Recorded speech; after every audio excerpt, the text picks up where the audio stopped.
Imagine scrolling through Instagram and seeing a wedding photo that makes your blood turn to ice. The groom is your business partner, the man you've trusted since kindergarten. The bride? That is the woman you were engaged to just 3 months ago. And the venue? It's the $5 million lake house that you built with your own hands. But you aren't at the wedding. You are watching this on a smuggled phone from a prison cell. You're currently serving 5 years for corporate fraud, a crime he committed using your digital signature. That was my reality 2 years ago. My name is David. The man living my life is Marcus. Marcus didn't just stab me in the back. He smiled while he twisted the knife. He took my company, my reputation, and my future. He thought he had played the perfect game. He thought that by framing me and freezing my assets, he had permanently removed me from the board. He toasted to his victory with my vintage champagne, thinking I was just a helpless inmate.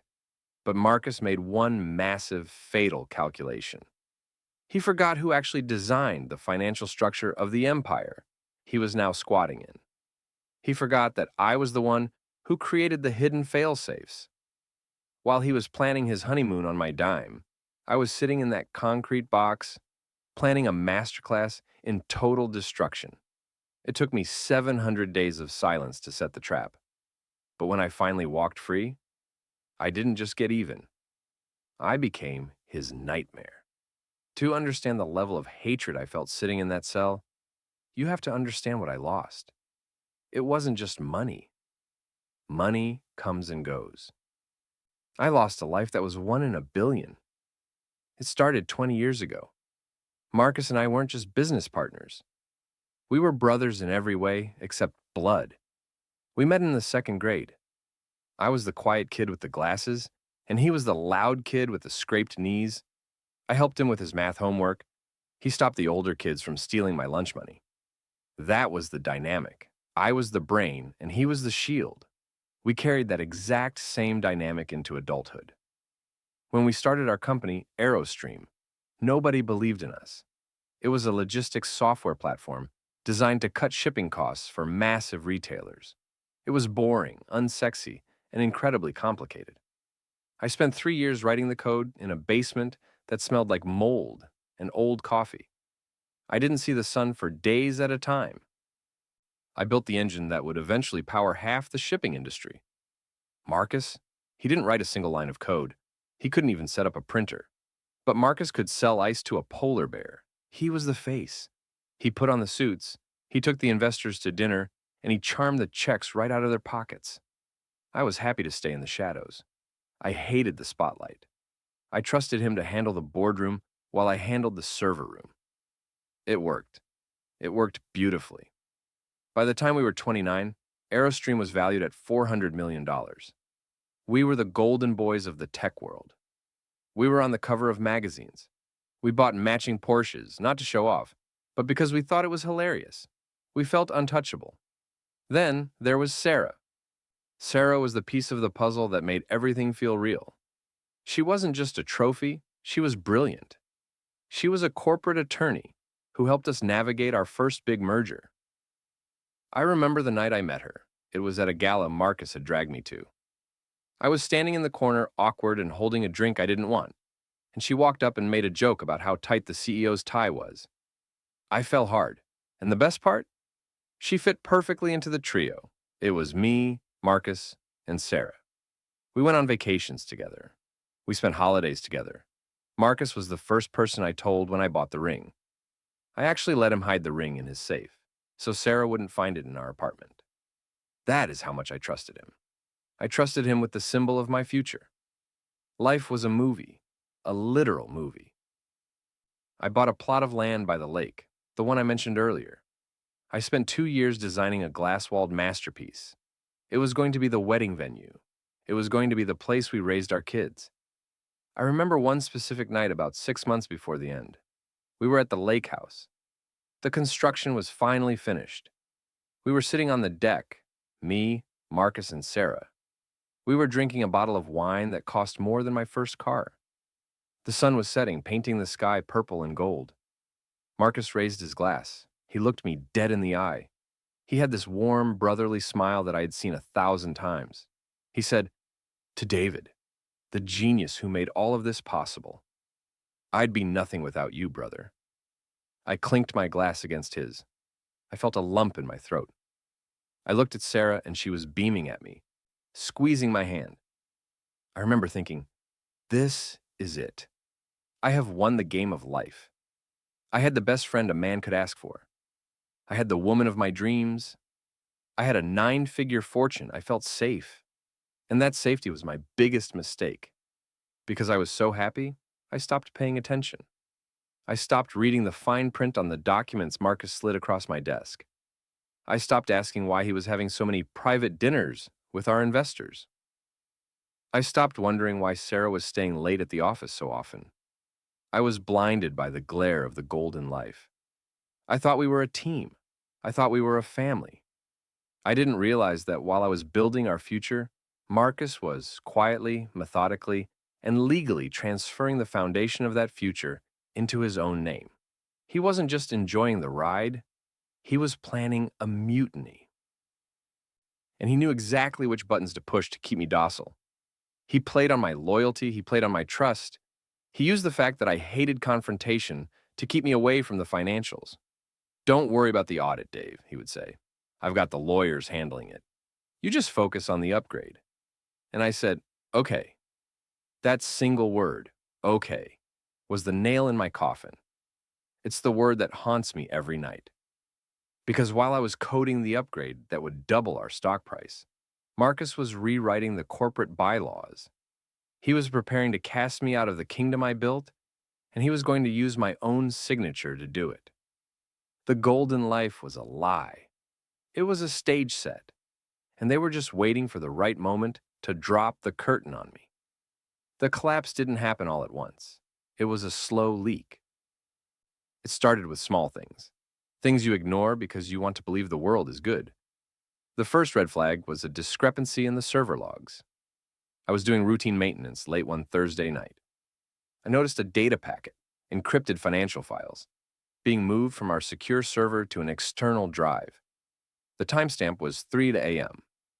The user authorization code belonged to me, but I was asleep at 3:00 a.m.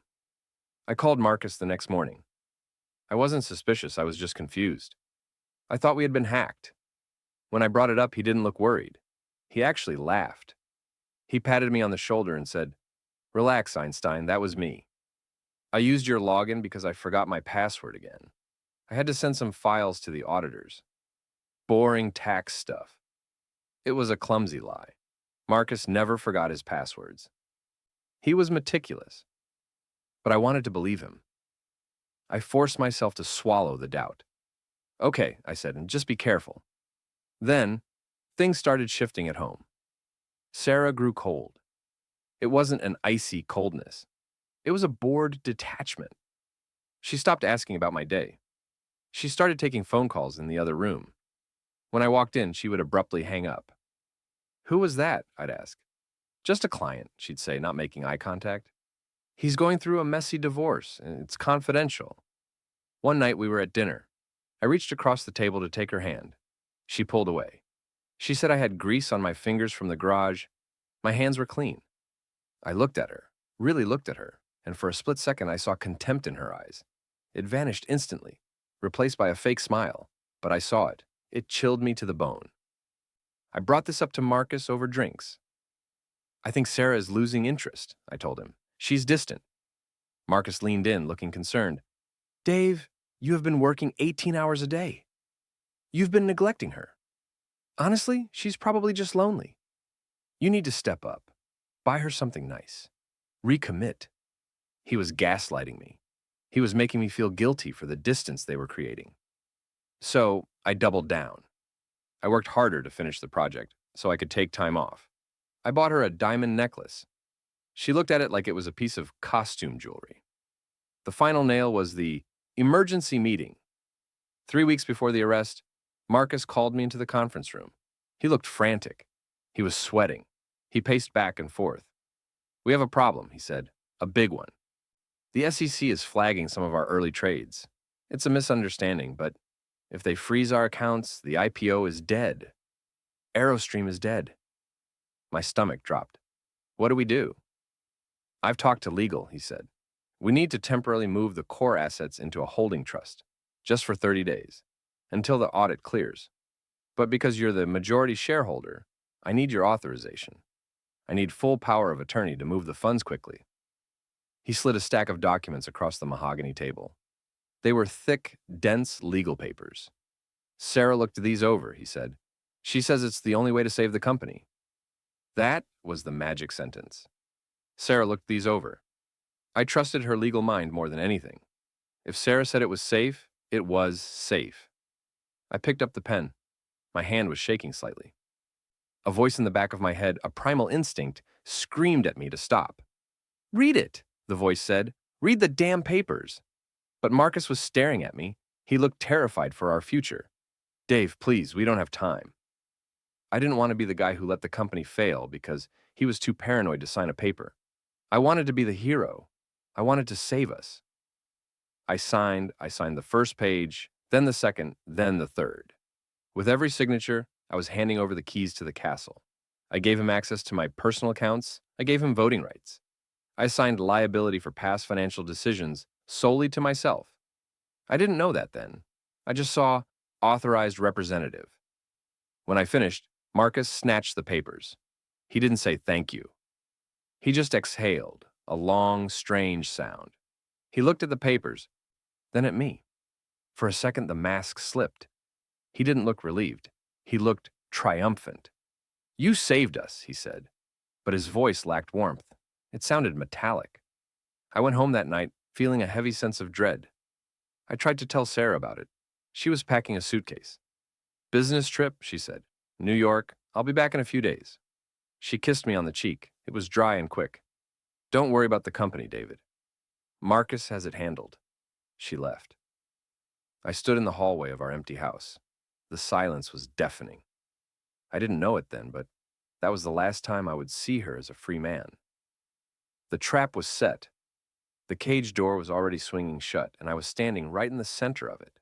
It happened 4 days later. Tuesday, 6 a.m. I was in the kitchen making coffee. I was still worried about the SEC audit Marcus had mentioned, so I hadn't slept well. I was staring at the coffee pot, waiting for it to fill, when the front door exploded. They didn't knock. They used a battering ram. Before I could even drop my mug, 6 men in tactical gear were in my hallway. They were screaming commands. Hands! Show me your hands! I froze. I was in my pajamas. I raised my hands, confused, thinking there was a mistake. Maybe they had the wrong house. Maybe there was a gas leak. Then one of them slammed me against the granite island. My face mashed into the cold stone. I felt the steel cuffs ratchet tight around my wrists, tighter than necessary. David Miller, you're under arrest for wire fraud, money laundering, and corporate embezzlement. I tried to speak. You have the wrong guy. Call Marcus. Call my partner. The agent reading me my rights just laughed. Your partner? Buddy, who do you think gave us the tip? That sentence hit me harder than the battering ram. My brain couldn't process it. Marcus? Marcus called them? It had to be a misunderstanding. Marcus was trying to save the company. He must have been coerced. They hauled me out to the cruiser. The neighbors were watching. I saw Mrs. Higgins from next door, clutching her robe, staring at me like I was a monster. They didn't just arrest me, they paraded me. I spent 24 hours in a holding cell that smelled like urine and bleach. I kept waiting for my lawyer. I kept waiting for Sarah. She was a lawyer. She would fix this. She would storm in there and tear these charges apart. But Sarah didn't come. A public defender came. His name was Gary. He looked tired and smelled like cigarettes. He sat down, opened a file, and looked at me with pity. It doesn't look good, David, he said. It's a mistake, I insisted. The documents, the audit. Marcus told me. Gary cut me off. He slid a photo across the table. It was a screenshot of a bank transfer. $5 million moving from Aerostream's operating account into an offshore shell company. The account was in my name. The authorization signature was mine. The IP address used to make the transfer? It was from my laptop. The laptop I was using the night I saw the glitch.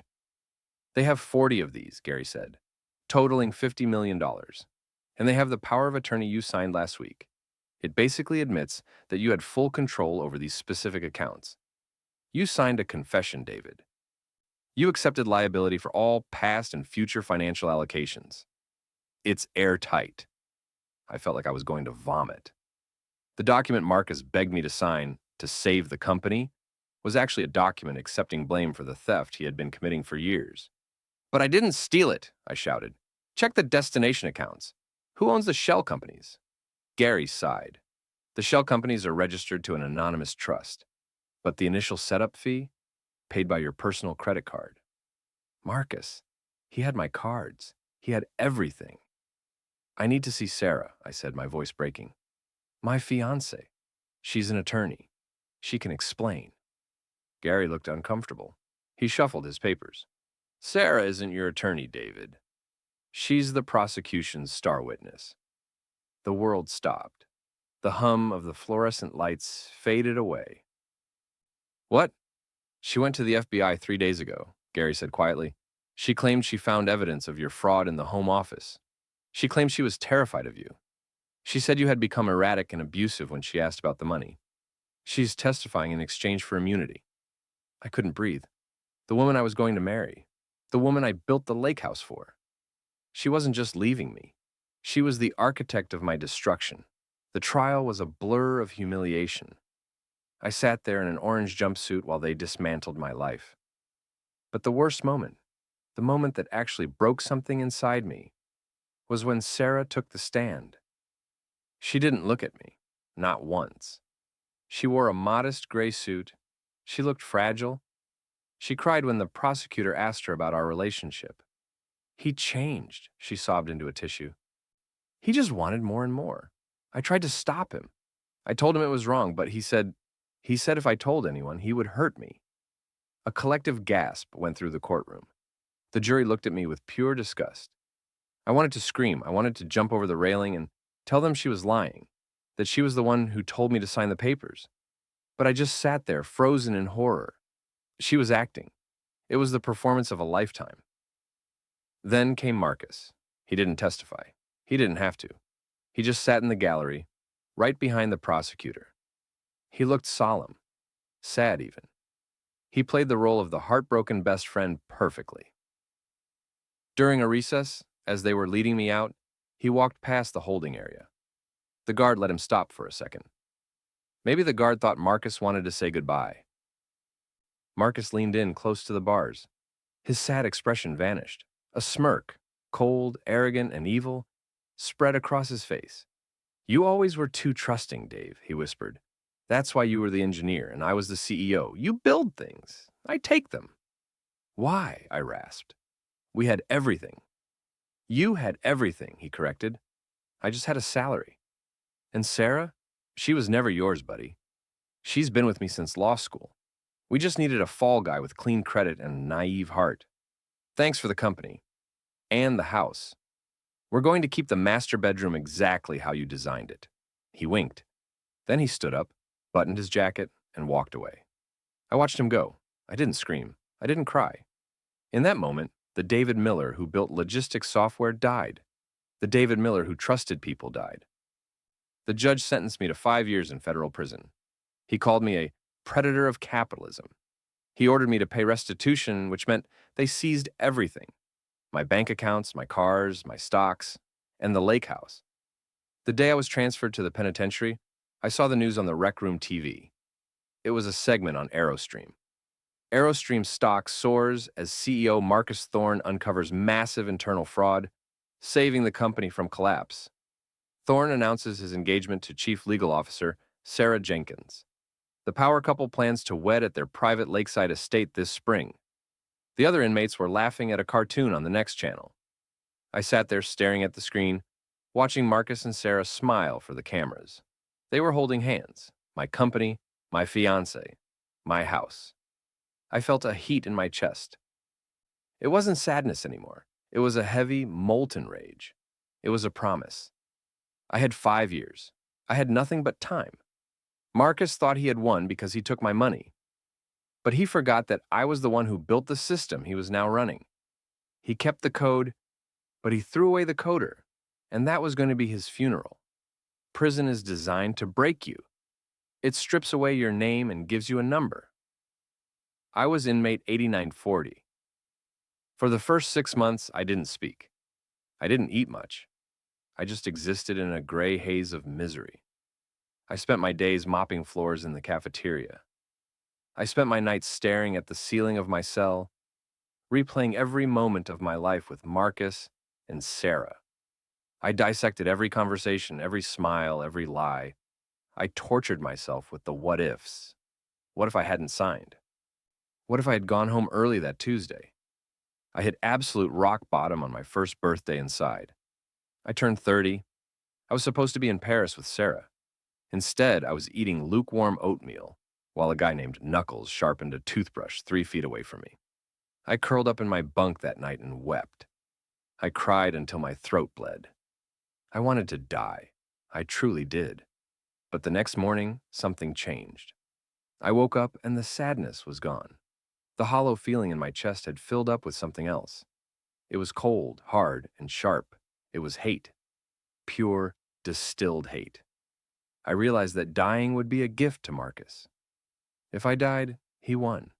If I died, he got to keep the money, the girl, and the reputation without ever looking over his shoulder. I couldn't let him have that peace. I decided to stop being a victim and start being a student. I got a job in the prison library. It was the only place with access to a computer. It was an ancient machine with restricted internet. No email, no social media, just basic news sites and legal databases. But for a guy who built algorithms for a living, that was enough. I started tracking AeroStream. To the outside world, the company was booming. The stock price was up 200%. Marcus was on the cover of Forbes under the headline, "The Savior of Logistics." But I knew where to look. I knew how to read the financial footnotes that nobody else bothers with. I spent every allotted minute of my computer time analyzing the quarterly reports. And I found it. Marcus was a salesman, not a CEO. He liked the flash, but he didn't understand the foundation.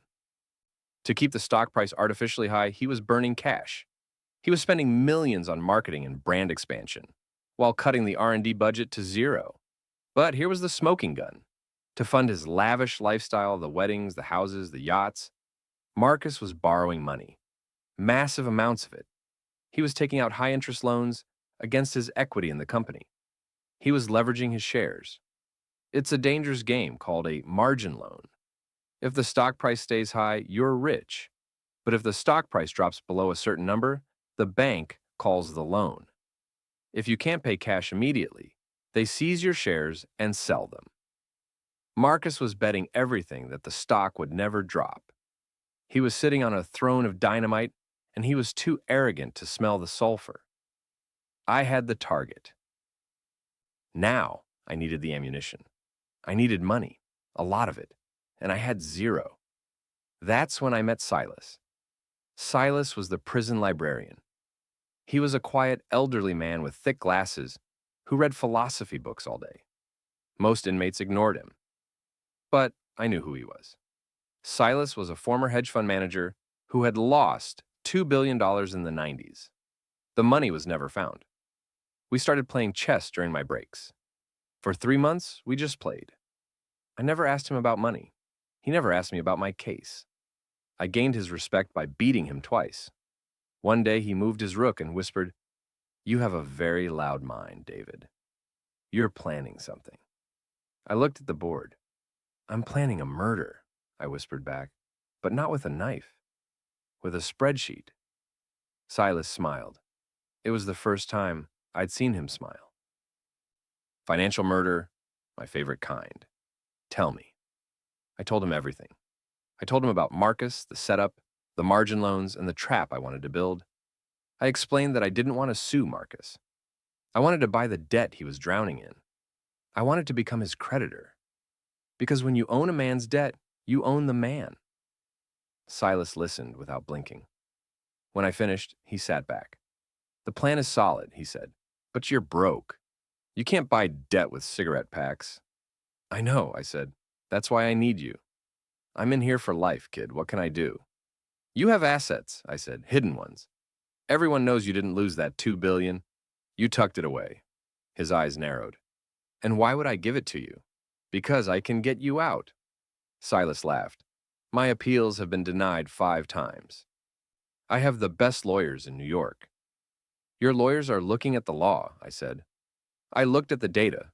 The prosecution used a digital forensic analysis to convict you. The timestamp on the key evidence, it's impossible. It logs a transaction time that didn't exist because of a leap-second adjustment that year. It's a technicality, a glitch in the code, but it invalidates the warrant. I had found it weeks ago while digging through legal databases. It was a 1 in a million shot. Silas stared at me. He went pale. Show me. I showed him the printout. He read it 3 times. His hands started to shake. He looked at me, and for the first time, I saw hope in his eyes. If this works, Silas said, his voice trembling, if I walk out of here, I will back you. I will give you the war chest you need to bury this Marcus kid. 6 months later, Silas was released. The leap-second appeal made legal history. He walked out of the gates, a free man. Before he left, he shook my hand and pressed a slip of paper into my palm. Wait for the call, he said. I had 2 years left on my sentence. I spent them working out. I did push-ups until my arms felt like steel. I read every book on distressed debt purchasing. I visualized Marcus's face every single day. I wasn't David the victim anymore. I was a weapon being forged in a cage. When my release day finally came, I didn't have anyone waiting for me in the parking lot. No family, no friends, just a black sedan with tinted windows. The driver rolled down the window. It was a man in a suit I didn't recognize. Mr. Miller? He asked. Silas sends his regards. Get in. We have work to do. I got in the car. As we drove away from the prison, I took a deep breath of fresh air. It smelled like gasoline and freedom. Phase 1 was complete. I had the knowledge. I had the funding. Now it was time to go hunting. The money Silas provided wasn't just a loan. It was a private equity fund. We set up a ghost firm called Nemesis Holdings. It had no address, no website, and the CEO was listed as a generic proxy. I was a ghost. I rented a small, windowless office in the city. I didn't want a view. I wanted focus. On the wall, I taped up a chart of Aerostream's stock performance and a list of Marcus's known creditors. Phase 1 was the squeeze. I knew Marcus was over-leveraged. He had taken out 3 massive personal loans totaling $80 million, using his Aerostream stock as collateral. The banks were getting nervous because the tech sector was cooling off. They wanted to reduce their risk. Usually, banks sell this kind of risky debt to other banks, but sometimes they sell it to private collectors. Distressed debt buyers. That was us. Using Silas's connections, Nemesis Holdings approached the 3 banks holding Marcus's debt. We offered to buy the loans for 95 cents on the dollar. Cash. Immediate settlement. The banks were thrilled to get the risky loans off their books. They didn't ask who we were. They just saw the wire transfer. Within 3 weeks, I owned Marcus. I owned his house, his cars, and his freedom. But he didn't know it yet. To him, he just owed the bank. He didn't know the bank had sold his paper to his worst enemy. Now, I needed to trigger the default. The loan agreement had a clause. If Aerostream's stock price dropped by 15% in a single week, the lender, me, could demand immediate repayment of the full principal. I had to tank the stock of the company I built. It hurt, but it was necessary surgery. I still knew the back end of Aerostream better than anyone. I knew that Marcus had fired the entire QA team to save money. The software was buggy. It was fragile. All I needed was to shine a light on it. I didn't hack anything. That would be illegal. I simply wrote a detailed white paper and an anonymous technical analysis, highlighting a critical security flaw in the current version of Aerostream. I posted it on a major developer forum. I sent copies to tech journalists. The headline, "Is Aerostream's logistics grid vulnerable to a total shutdown?" The panic was instant. Major clients read the report and freaked out. Walmart paused their contract. FedEx launched an internal review. On Monday morning, Aerostream stock opened at $45. By Wednesday, it was trading at $36, a 20% drop. Marcus was on CNBC, sweating through his makeup, trying to calm investors. "It's a minor patch issue," he stammered. "We have it under control." He didn't have it under control. He was bleeding. On Friday afternoon at 4:59 p.m., I pulled the trigger. I had my lawyer send the formal notice to Marcus's personal email. Subject: Notice of default.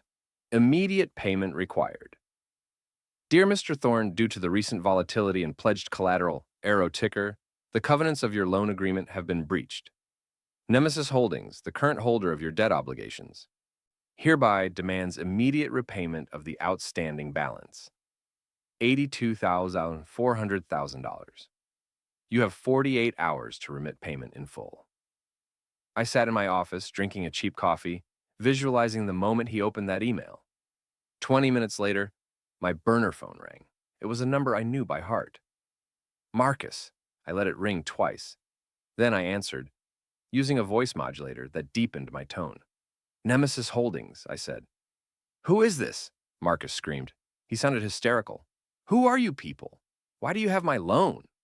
We purchased the debt, Mr. Thorne, and we want our money. Monday, 9 a.m. I don't have $80 million in cash, he shrieked. You can't do this. I'll sue you. Read the contract, Marcus, I said, slipping up and using his first name. Clause 4. Section B. If you default, we have the right to seize all pledged assets. That includes your shares and your real estate. Who is this? He whispered. The rage was replaced by fear. How do you know the contract that well? I hung up. Saturday was silent. Sunday was silent. He was scrambling. I knew he was calling every contact he had, begging for a lifeline. But nobody catches a falling knife. Monday morning, 9 a.m. I walked into the Aerostream headquarters. I wasn't wearing a suit. I was wearing jeans and a black t-shirt. I walked past the security guard who used to high-five me. He didn't recognize me at first. Then his jaw dropped. Mr. Miller? I'm here for the board meeting, I said. I walked straight to the conference room, the glass-walled room where he stole my life. I pushed open the doors. Marcus was there. Sarah was there. A team of expensive lawyers was there. They all stopped talking. Marcus looked like he had seen a ghost. He stood up, knocking his chair over.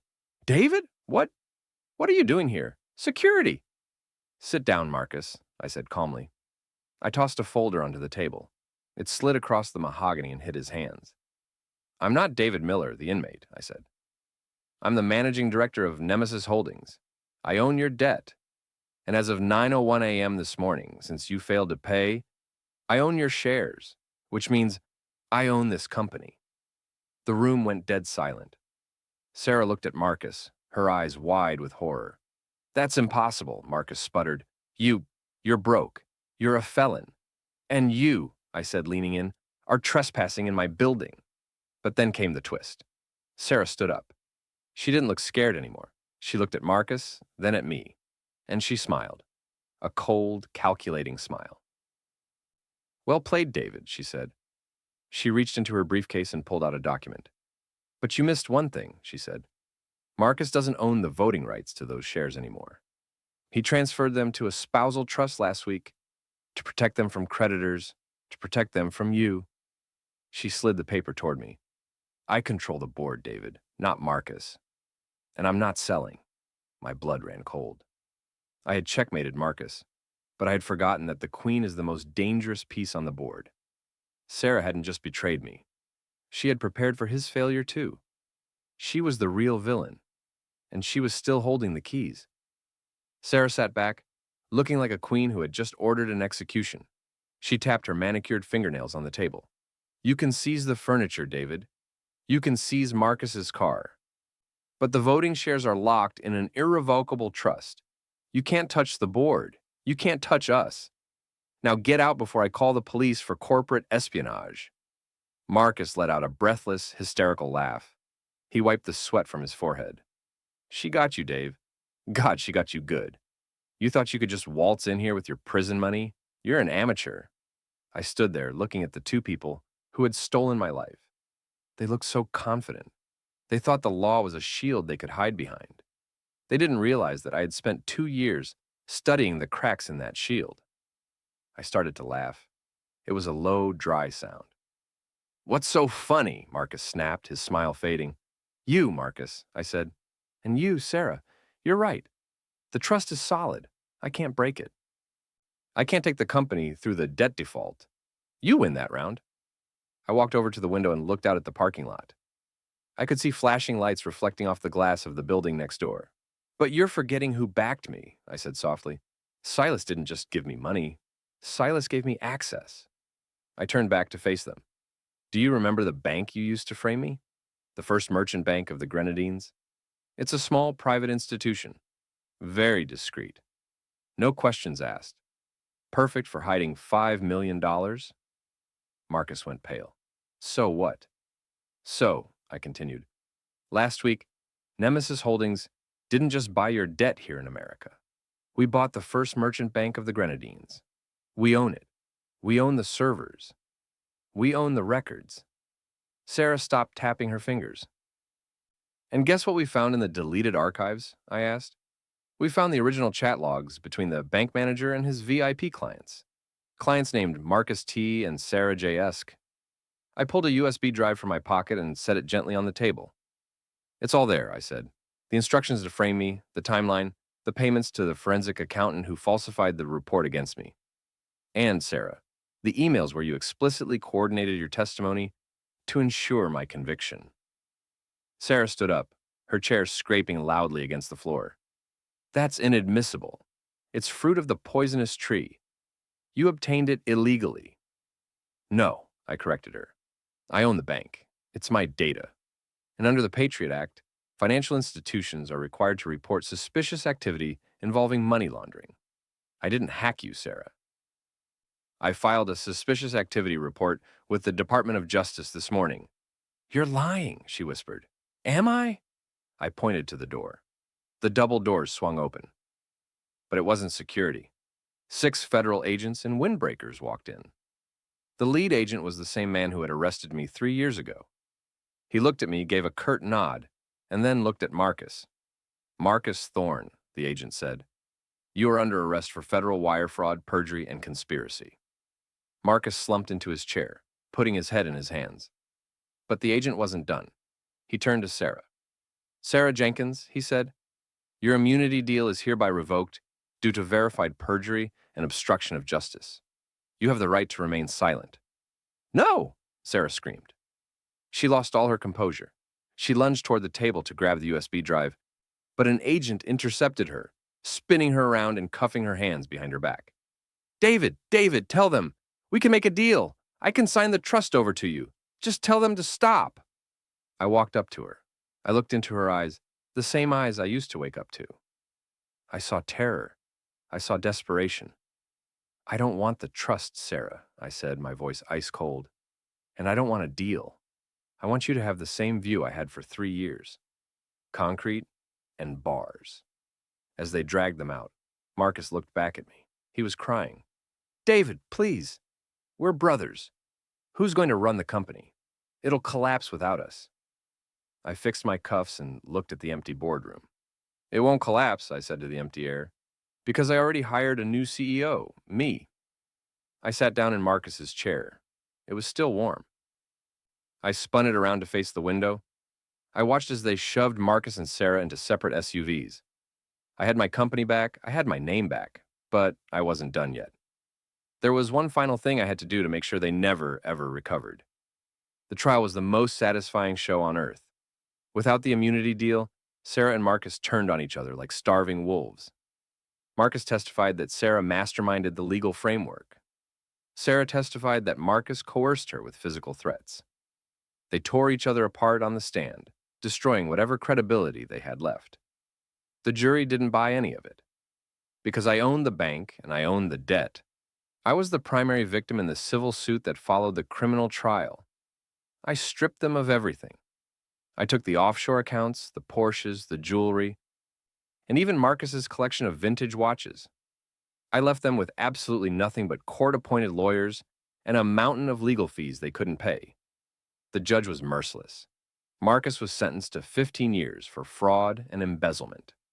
Sarah, because she was an officer of the court who used her license to commit a crime, got 18 years.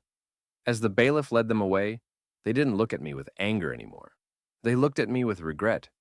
They looked at me and realized they had traded a golden life for a concrete box, all because they got greedy. But there was one last loose end. The lake house. Technically, since Nemesis Holdings seized their assets, I owned the house again. I drove out there one last time. It was a beautiful day. The sun was hitting the glass walls just like it did in my dreams. I walked through the empty rooms. I saw the spot on the deck where Marcus toasted to our friendship. I didn't move in. I couldn't. The air was poisoned with their memory. I called a demolition crew the next morning. I stood there and drank a coffee while a bulldozer crushed the glass walls. I watched the roof collapse. I watched the master bedroom turn into a pile of rubble. It cost me $5 million to build and $10,000 to destroy. And it was worth every penny. I didn't sell the land. I donated it to the state to be turned into a public park. Now, anyone can enjoy the view that they tried to steal for themselves. I visited Silas yesterday. He's living in a nice cottage on the coast, managing the charitable wing of Nemesis Holdings. We played a game of chess. He beat me. "You look different," he told me. "Lighter." "I am," I said.